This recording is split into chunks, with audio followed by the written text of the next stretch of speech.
Assalamualaikum warahmatullahi wabarakatuh. Yang saya hormati dosen pembimbing Ibu Wuri Handayani, yang saya hormati dosen penguji 1 dan yang saya hormati pula dosen penguji 2. Perkenalkan, saya Ainul Yakin dari Konsentrasi Audit. Pada kesempatan ini saya akan menyampaikan presentasi mengenai tesis saya yang berjudul Analisis Pengaruh Faktor Personal dan Faktor Situasional terhadap Toleransi atas Perilaku Audit Disfungsional dengan moral reasoning sebagai variabel pemoderasi.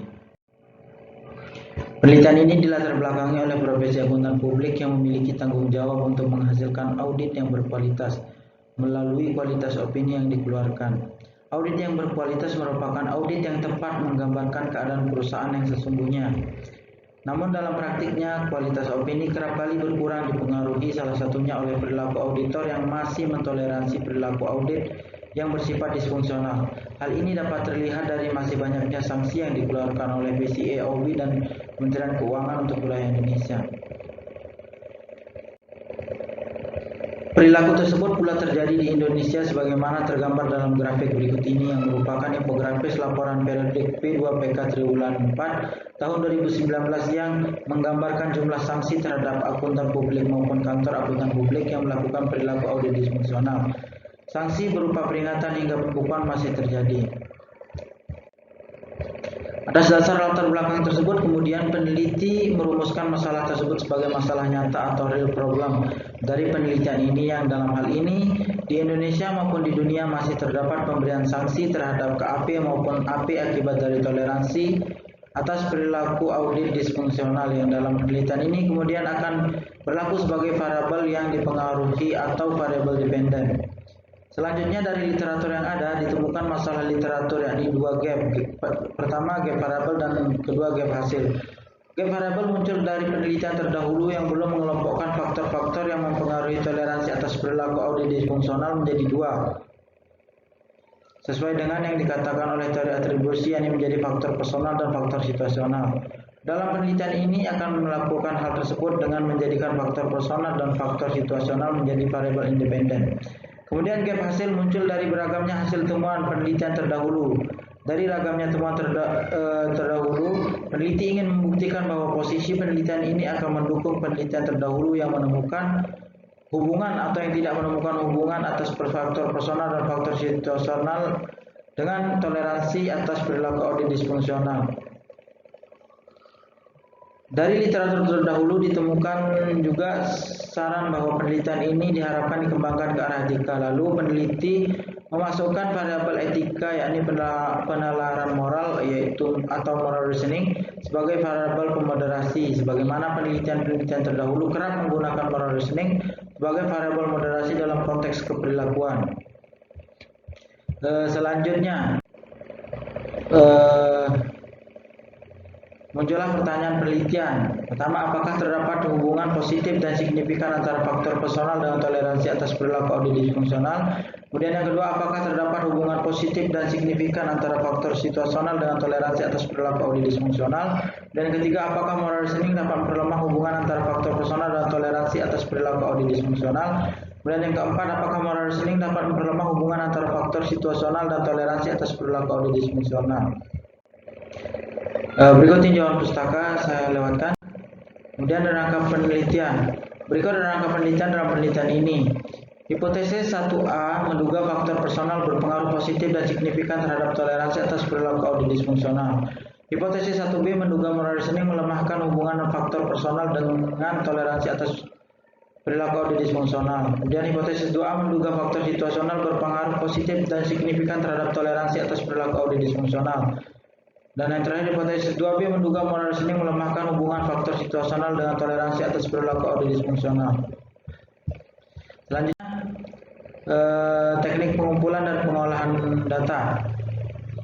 Data yang digunakan merupakan data primer yang dihimpun melalui kuesioner yang disebarkan setelah item-item pernyataan dalam kuesioner melalui uji pilot.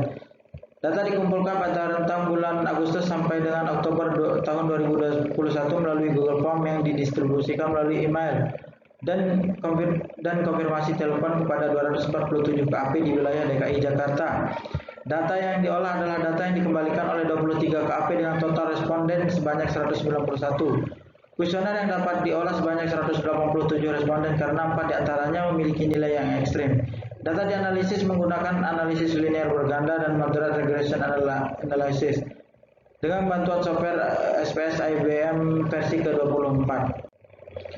Selanjutnya, uji validitas diuji dengan menggunakan nilai person product moment dengan standar Airtable 0,138 dan seluruh butir pernyataan memenuhi syarat tersebut dengan memiliki nilai Airtable lebih besar dari 0,13 sehingga item yang digunakan dalam kuesioner dapat dikatakan valid sehingga dapat digunakan.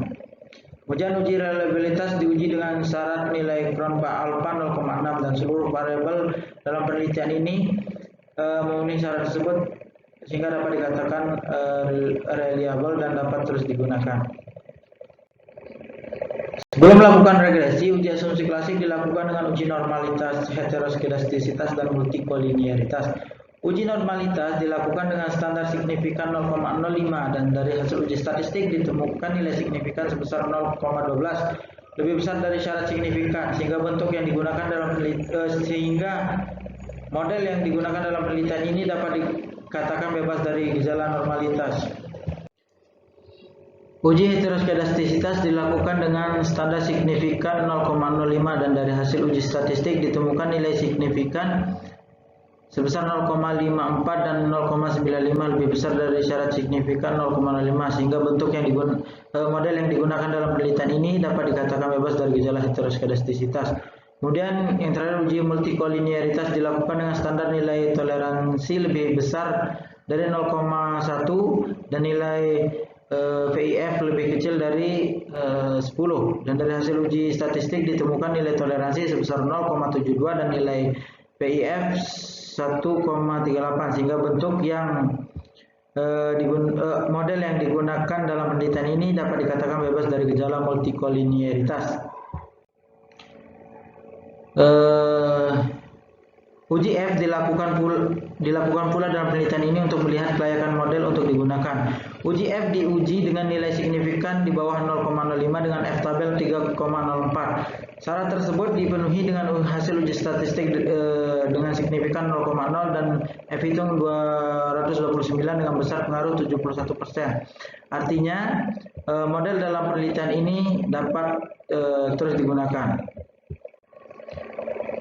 Selanjutnya dari uji statistik T yang dilakukan antara faktor personal dan faktor situasional terhadap toleransi atas perilaku audi disfungsional diperoleh nilai pengaruh signifikan pada 0,0 dengan nilai beta positif 0,35 atau 35% pada faktor personal dan signifikan 0,0 dengan nilai beta positif 0,51 atau 51% pada faktor situasional yang artinya masing-masing variabel independen yakni faktor personal dan faktor situasional berpengaruh positif terhadap toleransi atas perilaku audi disfungsional.